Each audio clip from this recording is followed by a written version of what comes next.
Welcome students, I am Rohan Mondal, your mathematics teacher. আর আজকে আমরা করব রিয়েল অ্যানালিসিস তার ক্লাস 2 এর সেকেন্ড ভিডিওটা, ঠিক আছে?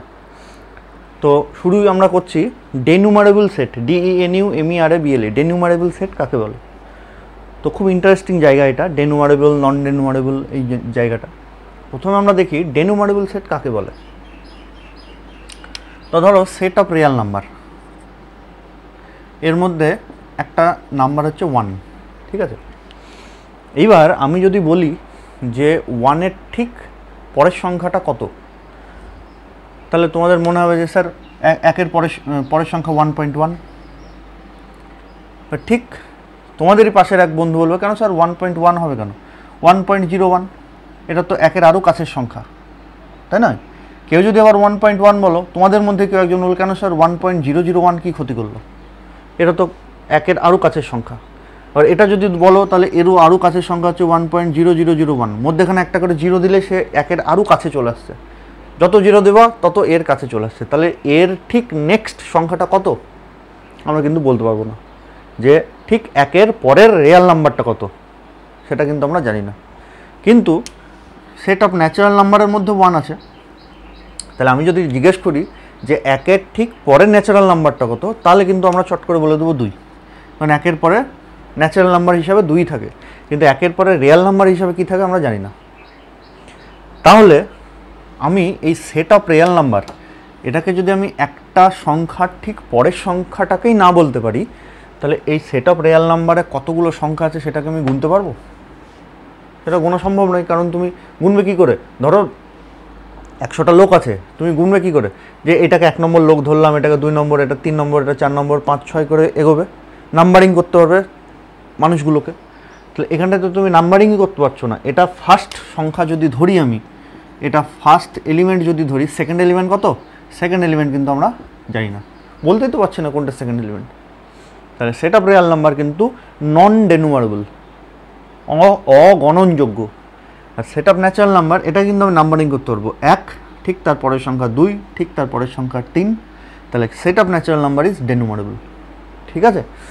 তাহলে ডেনুমারেবল সেটের ডেফিনেশন কি? ডেনুমারেবল সেটের ডেফিনেশন কি, যে a set capital S is denumerable if its elements can be written as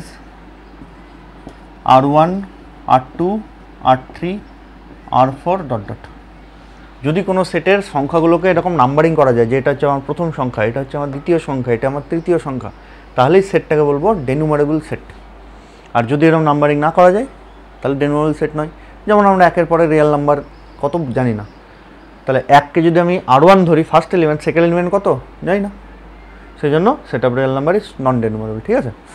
আচ্ছা, আর একটা ডেফিনেশন আছে, সেটা হচ্ছে কাউন্টেবল।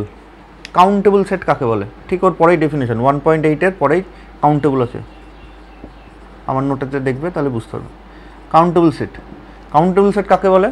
যদি কোনো সেট ফাইনাইট হয়, ফাইনাইট মানে সেট অফ ন্যাচারাল নাম্বার তো ইনফাইনাইট, সেট অফ ন্যাচারাল নাম্বারের মধ্যে কতগুলো সংখ্যা আছে, 1, 2, 3, 4, 5, 6, 7, 8 করে চললো, শেষ নেই।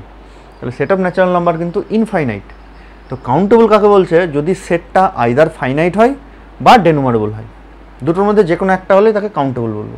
তাহলে সেট অফ ন্যাচারাল নাম্বার, এটা কি কাউন্টেবল হবে? ইয়েস, এটা ইনফাইনাইট কিন্তু ডেনুমারেবল, তো দুটোর মধ্যে যে কোনো একটা হলেই হবে, either finite or denumerable, then the set is called countable set, ঠিক আছে? সহজ জিনিস, এমন কিছু জটিলতা নেই এর মধ্যে।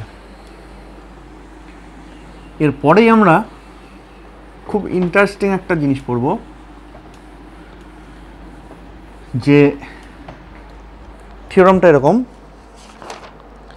যে denumerable union of ডেনুমারেবল sets is ডেনুমারেবল। এটা আমার নোটে আছে 1.16।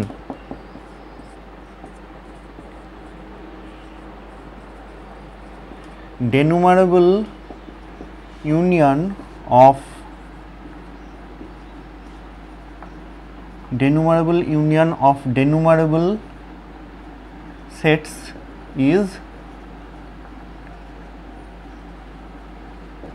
denumerable. তাহলে খুব ভালো করে লক্ষ্য করে দেখো, এটা আমার অনেক জায়গায় কাজে লাগবে। সেটটা ডেনুমারেবল, সেটটা মানে সেটগুলো, তাহলে প্রত্যেকটা সেটের সংখ্যাগুলোকে নাম্বারিং করা যাবে, সেই জন্য প্রত্যেকটা সেট ডেনুমারেবল, ডেনুমারেবল সেটস। আর কি বলেছে, ডেনুমারেবল ইউনিয়ন, মানে ইউনিয়নটাও ডেনুমারেবল। তার মানে আমি যদি এখানটায় কিছু সেট নিই, তাহলে ইউনিয়ন ডেনুমারেবল মানে সেটগুলোকে এরকম নাম্বারিং করা যাবে। আবার প্রত্যেকটা সেটও ডেনুমারেবল, তাহলে সেটগুলোর সংখ্যাগুলোকে 1 2 3 4 5 6 করে লেখা যাবে। তো তাদের যদি আমি ইউনিয়ন নিই, মানে এর সমস্ত সংখ্যাগুলোকে এক জায়গায় নিয়ে চলে আসি, তাহলে সেটাও ডেনুমারেবল হবে। আই রিপিট, প্রত্যেকটা সেট ডেনুমারেবল, তাহলে যত সেট নিচ্ছি সেটের সংখ্যাগুলোকে 1 2 3 4 5 6 7 8 করে লিখতে চলে যাবো। ফাইনাইট বলেনি, কাউন্টেবল বলেনি, তাহলে এটা যে ফাইনাইট হওয়ার কোনো চান্সও নেই। ডেনুমারেবল মানে ইনফাইনাইট। সিমিলারলি পরের সেটটাকেও 1 2 3 4 করে নাম্বারিং করতে চলে যাবো, 3 নম্বর সেটটাকেও 1 2 3 4 5 6 করে নাম্বারিং করতে চলে যাবো। দিয়ে তাদের যদি আমি ইউনিয়ন করি, ঠিক আছে, শুধু ইউনিয়ন করলে হবে না, এই সেটগুলোও যেন ডেনুমারেবল হয়, মানে সেটগুলোকেও নাম্বারিং করা হয়েছে, এটা 1 নম্বর সেট, এটা 2 নম্বর, এটা 3 নম্বর, এটা 4 নম্বর, এটা 5 নম্বর, ঠিক আছে। তো এদের যদি আমি ইউনিয়ন নিই, তাহলে কী হবে, union of AI for I equals to 1 to infinity, তাহলে এটা হয়ে যাবে ডেনুমারেবল ইউনিয়ন। মানে সেটগুলো ডেনুমারেবল, তাদের ইউনিয়নটাও তাহলে ডেনুমারেবল ইউনিয়ন হয়ে গেল। তাহলে সেটও ডেনুমারেবল, তাদের ইউনিয়ন মানে সেটগুলোকেও নাম্বারিং করা গেছে, এই অবস্থাতে আমি ইউনিয়ন করেছি, সেটা হচ্ছে এই জিনিস রিপ্রেজেন্ট করছে। তাহলে তাই যদি করি, তাহলে সেটাকে আবার পুনরায় ডেনুমারেবলই হবে। এটা আবার যে টোটাল নাম্বারগুলো যেগুলো পেলাম এর ভেতরে, সেগুলোকে আবার নাম্বারিং করা যাবে, ঠিক আছে। তাহলে দেখি এটা কি করে করা যায়।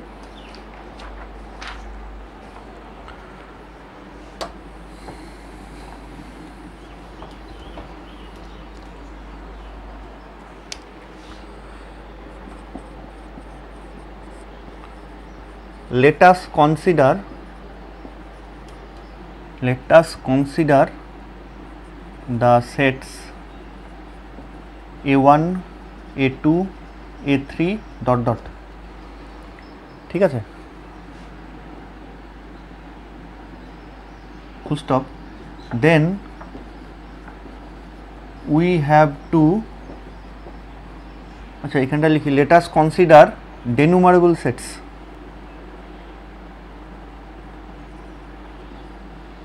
Let us consider denumerable sets, এগুলো, ঠিক আছে। Then we have to prove that union I equals to 1 to infinity AI is also denumerable. Clear? এটা আমাকে প্রমাণ করতে হবে যে আমি A1 A2 A3 ... এগুলো ডেনুমারেবল সেট নিয়েছি, তাহলে তাদের ইউনিয়নটাও ডেনুমারেবল হবে, সেটা আমি দেখাবো। কোশ্চেনে তাই দিয়েছে। তাহলে এবার যেহেতু দেখো A1টা ডেনুমারেবল, A1 সেটটা, তাহলে A1 সেটের এলিমেন্টগুলোকে নাম্বারিং করব। কীরকম করে করব? এটা ধরে নিলাম A1 এর 1 নম্বর এলিমেন্ট, আমি সামনের এই জায়গাটা একটু ফাঁকা রাখছি, কারণ আছে, পরে বলছি। সিমিলারলি এটা ধরে নাও 2 নম্বর এলিমেন্ট, সিমিলারলি এটা ধরে নাও 3 নম্বর এলিমেন্ট, 4 নম্বর, 5 নম্বর ... ঠিক আছে। এরপরের সেটটা A2, তাহলে এর যে এলিমেন্ট সেগুলোকেও নাম্বারিং করা যাবে, A1 A2 A3 A4 A5 ইত্যাদি। সিমিলারলি A3, এটাও ডেনুমারেবল, তাহলে এর সংখ্যাগুলোকেও নাম্বারিং করা যাবে।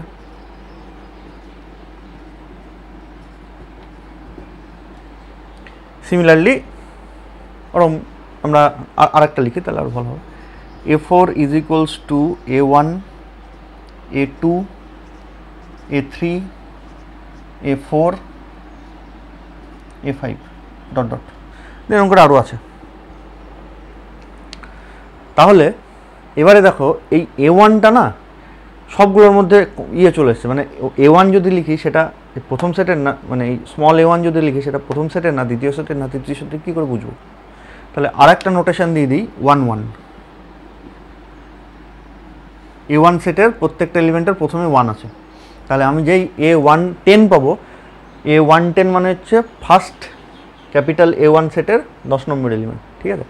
তাহলে সেকেন্ড সেট A2, তাহলে সেগুলো আমি সবগুলোর সামনে 2 দিয়ে দিলাম। তাহলে A27 তার মানে 2 নম্বর সেটের 7 নম্বর এলিমেন্ট, ঠিক আছে? সিমিলারলি 3 নম্বর সেটে 31 32 33 34 35, সিমিলারলি 41 42 43 44 45। ক্লিয়ার? এই হয়ে গেলো আমাদের সংখ্যাগুলো। এইবার এ তো খুব ভালো কথা লিখলাম। এবার এদের যদি আমি ইউনিয়ন করে দিই, তার মানে কি এই যতগুলো সংখ্যাগুলো আমি সাজিয়ে সাজিয়ে লিখেছিলাম, যে A1 সেটের এইটা প্রথম সংখ্যা, এটা দ্বিতীয়, এটা তৃতীয়, তারপর A2 সেটের প্রথম সংখ্যা এটা এটা এটা, এই যে সাজিয়ে রেখেছিলাম সংখ্যাগুলো, সেইগুলোকে সব একটা ব্যাগের মধ্যে ঢুকিয়ে দিলাম। তাহলে তো সংখ্যাগুলো হ্যাপাজেট হয়ে গেল। এইবার আমাকে দেখাতে হবে যে ওই ব্যাগের মধ্যে যে সংখ্যাগুলো আমার আছে, এইগুলো যে হ্যাপাজেট হয়ে চলে এসছে, সেগুলোকেও আমি নাম্বারিং করতে পারি। নাম্বারিং করতে পারি মানে কি, একটা আমাকে ওরকম নিয়ম বার করে দিতে হবে যে এই নিয়ম যদি আমি ধরি তাহলেই 10 নম্বর সংখ্যা কোনটা বলতে পারবো, 12 নম্বর সংখ্যা কোনটা বলতে পারবো, 100 নম্বর সংখ্যা কোনটা বলতে পারবো, মানে আমি নাম্বারিং করতে পারবো। সেই নিয়মটা তোমাকে বলে দিতে হবে, ঠিক আছে? তা দেখি সেরকম নিয়ম খুঁজে পাওয়া যায় কিনা। তো যে কোনো সংখ্যা, এই যে সংখ্যা, আমি এইটুকু এই পোর্শনের কথা বলছি, এই পোর্শন, সরি নিচে ডট ডট আছে, মানে আরও আছে, হ্যাঁ এখানেও ডট ডট আছে, এই সংখ্যাগুলোর কথা বলছি, হ্যাঁ যেগুলো আমার একটা ব্যাগের মধ্যে চলে এসছে। এই যে নিচে যে দুটো মানে যে কোনো একটা তার নিচে যে দুটো ডিজিট আছে, সেই ডিজিটগুলোকে যদি আমি যোগ করি, যেমন ধরো এখানটায় 1 3 আছে, যোগ করলে 4 আসছে। এখানটায় ধরো এর নিচে 3 7 আছে, সরি 3 4 আছে, তাহলে এটা যোগ করলে যেমন 7 আসছে। সেরকম আমি যদি সব সংখ্যাগুলোর ডিজিটগুলোকে যোগ করি, নিচের ডিজিটগুলোকে, তাহলে সব থেকে কম যোগফল যেটা, সেটা আসবে দেখো এটা 2 1 1। তাহলে এই সংখ্যাটাকে আমি ফার্স্ট সংখ্যা চুজ করলাম। তাহলে কোন সংখ্যাটাকে আমি ফার্স্ট সংখ্যা চুজ করলাম? যার নিচের সংখ্যা দুটোর যোগফল মিনিমাম, দ্যাট মিন্স 2। তা সেটা আমরা লিখবো কী করে? সেটা আমরা এখানে লিখছি, হ্যাঁ এখানটা কিন্তু ডট ডট আছে, আমি মুছে দিলাম, কিন্তু অ্যাকচুয়ালি ডট ডটটা আছে। আচ্ছা, let us denote I plus j of the element aij as its height। আমি যদি এই সংখ্যাগুলোকে ইন জেনারেল কেমন লিখবো? aij। তাহলে এই aij এর নিচের সংখ্যা, নিচের ডিজিট দুটোকে যদি যোগ করে দিই, তাহলে যে যোগফলটা পাচ্ছি সেটাকে সেই সংখ্যাটার হাইট বলে আমি ডিনোট করছি।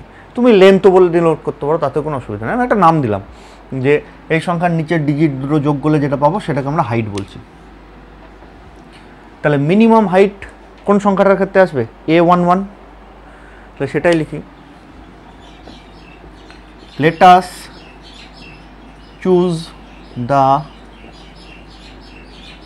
element whose height is the minimum, that is 2। সবথেকে মিনিমাম হাইটের কি আছে? 2। let us choose the element whose height is minimum, ব্র্যাকেটে লিখুন 2, full stop। here the element is A11। তাহলে দেখো লেখাটা, let us choose the element whose height is minimum। তাহলে সেই এলিমেন্টটা কত? here the element is A11, একটা এরকম আছে যার হাইট 2, ফুল স্টপ দিয়ে let us denote it by B1। তাহলে এই সংখ্যাটাকে আমি B1 বলে ডিনোট করে দিলাম। তারপরে আমি নেব কোন সংখ্যাটা? যার হাইট হচ্ছে, এখানটায় 2 হয়েছে, তো তাহলে নেক্সট 3 হাইটওয়ালা সংখ্যা আমরা চুজ করব। তাহলে 3 হাইটওয়ালা সংখ্যা দুটো আছে, দেখো এটা একটা, এটা একটা, এর যোগফল 3, এর যোগফল 3। তাহলে আমি কোনটাকে নেব? আমি এরকম অ্যারো দিয়ে দিলাম। তার মানে এটা চুজ করার পর এইটাকে চুজ করব। দুটো আসছে তো, দুটোর মধ্যে কোনটাকে আমি 3 হাইটওয়ালা কোন সংখ্যাটাকে আমি নেক্সট চুজ করব, এইটাকে চুজ করব, অ্যারো দিয়ে দিলাম। এটাকে চুজ করার পর এখানে আসবো। তাহলে ঠিক তারপরে let us choose the element next whose height is 3, যার হাইট 3 হয়। সেরকম কটা সংখ্যা আছে? দুটো আছে। তাহলে there exist two such elements, দুটো এলিমেন্ট রয়েছে। সেগুলো কি কি? নেমলি এটা লেখা স্টাইল। সেরকম আমাদের দুটো সংখ্যা আছে, যেগুলি হলো অমুক অমুক। যেগুলি হলো বলতে আমাদের ওই নেমলি লেখা, হ্যাঁ, নেমলি A12 অ্যান্ড A21। যেভাবে আমি অ্যারো দিয়েছি সেইভাবে লিখবো। A12টা আগে লিখবো, তারপরে A21টা পরে লিখবো। Let us denote them by B2, B3 respectively. তাহলে এবার এটাকে দিলাম B2, এটাকে দিলাম B3। তারপরে নেক্সট হাইট 3 চুজ হয়ে গেছে। এবার 4 নম্বর হাইটওয়ালা এলিমেন্ট আমি দেখবো। 4 নম্বর হাইটওয়ালা এলিমেন্ট 3টে আছে। তাহলে আমি নেক্সট এলিমেন্ট কাকে কিভাবে চুজ করব? অ্যারো দিয়ে দিই, ঠিক আছে। তাহলে আমি লিখবো কি, যে ঠিক একই লেখা, let us choose the element whose height is 4। 3 হয়ে গেছে, এবার 4 নেবো। তাহলে 4 হাইটওয়ালা এলিমেন্ট কটা আছে? There exist 3 such elements, namely A31, A22, A13।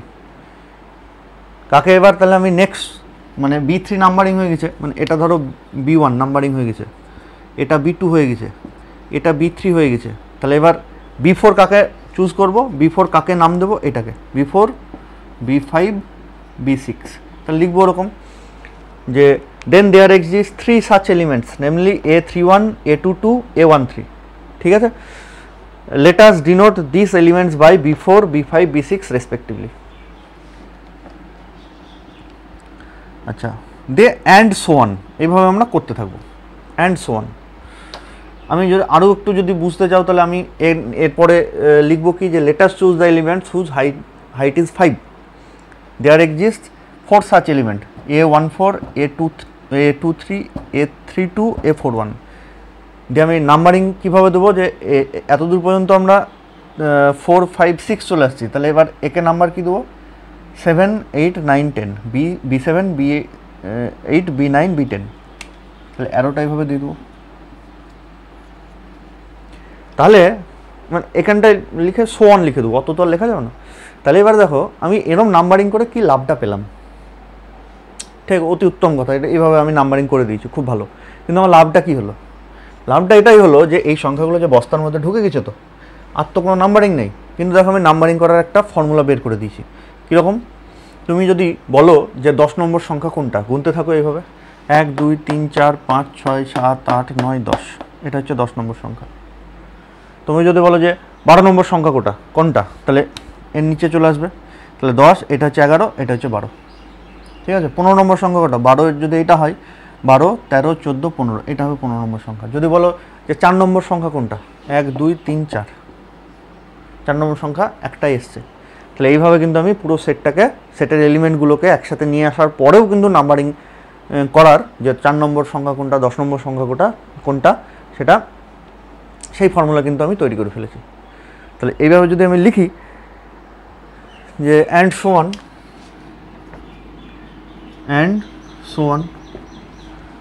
therefore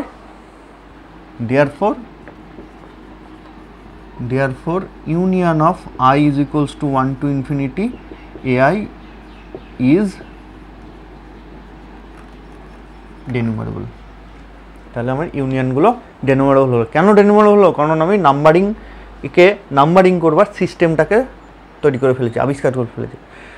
তাহলে এটুকু লিখলে আমাদের ডেনুমারেবল union of denumerable set is ডেনুমারেবল প্রমাণ হয়ে যাবে। ঠিক আছে। আচ্ছা, আর একটা আমি ছোট্ট এক্সাম্পল করে দিই, যেটা মাঝে মাঝে শর্ট কোশ্চেন আসে।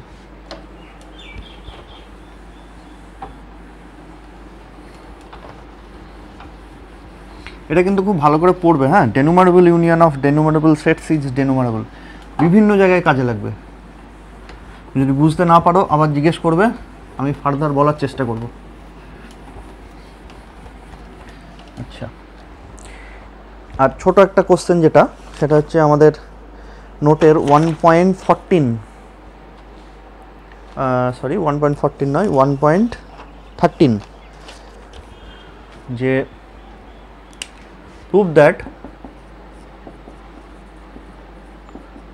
prove that root 2 is not a rational number, root 2টা রেশনাল নাম্বার নয় তাই প্রমাণ করতে বলেছে। ক্লিয়ার? তো আমাদের ওই আবার কন্ট্রাডিক্টরি মেথড নিয়ে আসবো। কন্ট্রাডিক্টরি মেথড এটাই যে যেটা প্রমাণ করতে দিয়েছে তার ঠিক উল্টোটা ধরবো। উল্টোটা ধরে যদি দেখি ভুলভাল কিছু চলে এসছে, তাহলে আমার ধরাটা ভুল, সুতরাং এটাই হবে। তাহলে আমাকে বলেছে root 2 is not a rational number, আমি এর উল্টোটা ধরি যে না, if possible root 2 is a rational number. যদি দেখবো ভুল কিছু চলে এসছে, তাহলে আমার ধরাটা ভুল হয়েছে। ম্যাক্সিমাম প্রুফ এরকম করে করা হয়। তাহলে if possible let root 2 is a rational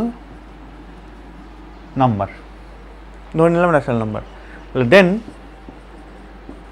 root 2 is equals to P by Q, where definition যা আছে পি কিউ আর integers, comma q not equals to 0 and p comma q are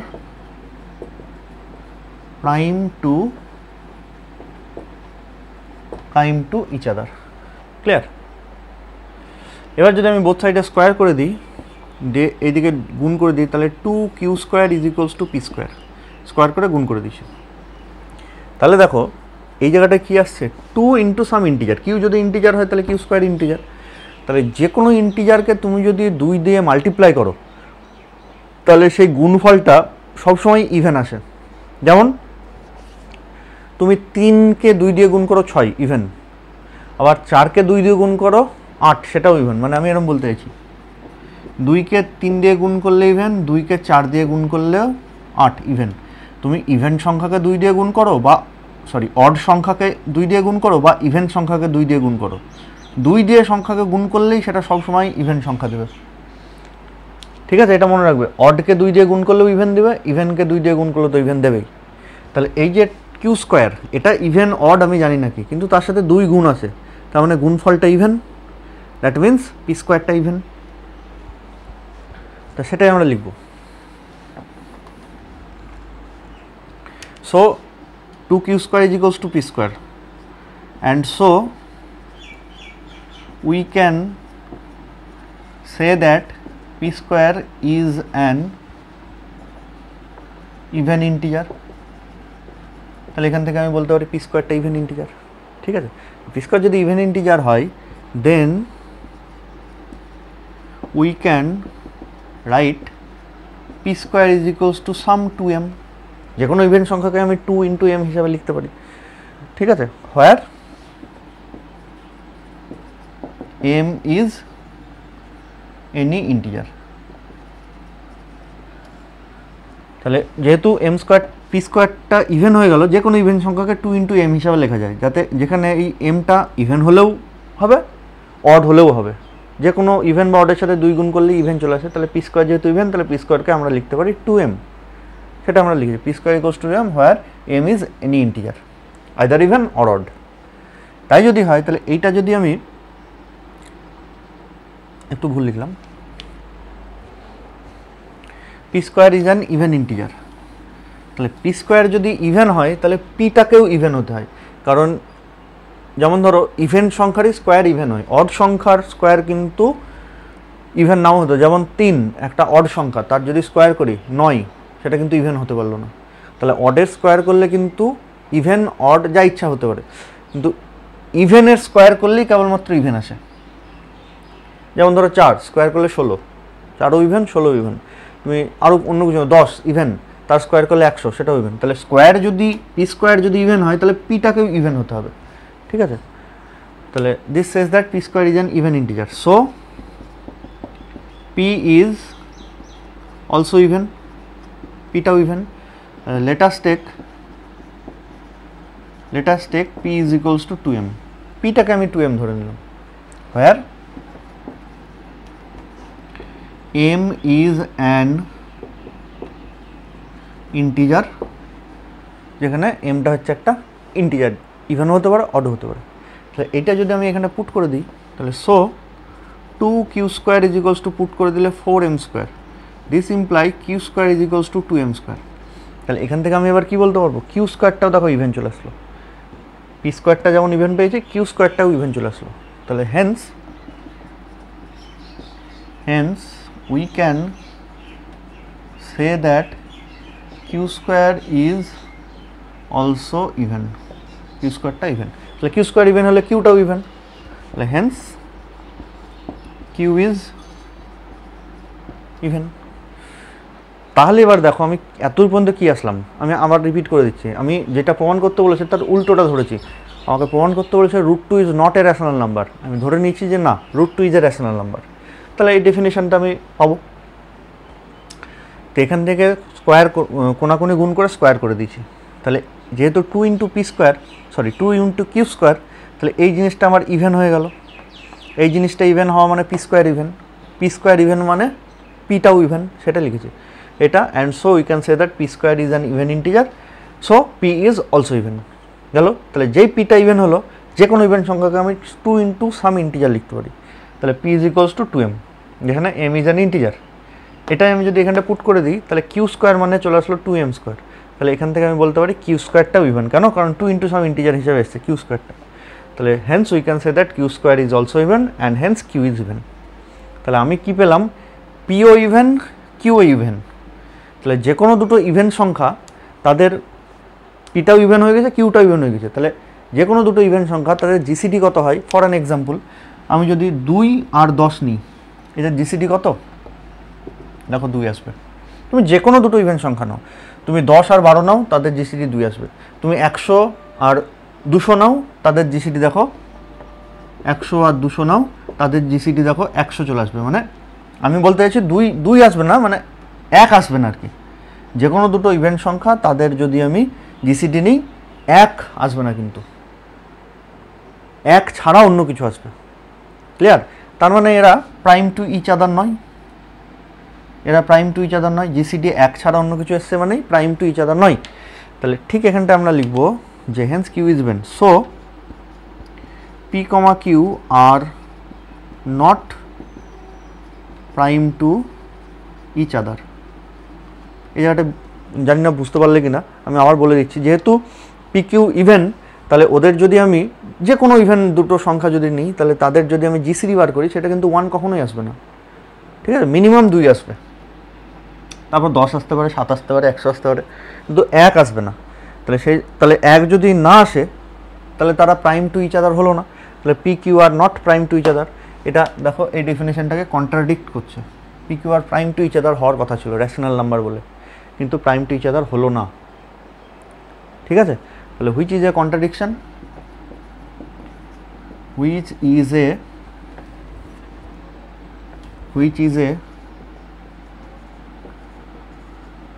is a contradiction. আমার একটা ভুল জায়গায় চলে এসেছি, তার মানে কি আমার এই ধরাটাই ভুল হয়েছে, সেই জন্য এই ভুল জায়গায় এসেছি। তাহলে ঠিক তারপরে so √2 is not a rational number. দিয়ে লাস্টে, সবারই লাস্টে এই কথাটা জুড়ে দেবে, দিস প্রুভস দ্য থিওরাম। ঠিক আছে বেশ, তাহলে আজকে এই পর্যন্ত থাকলো।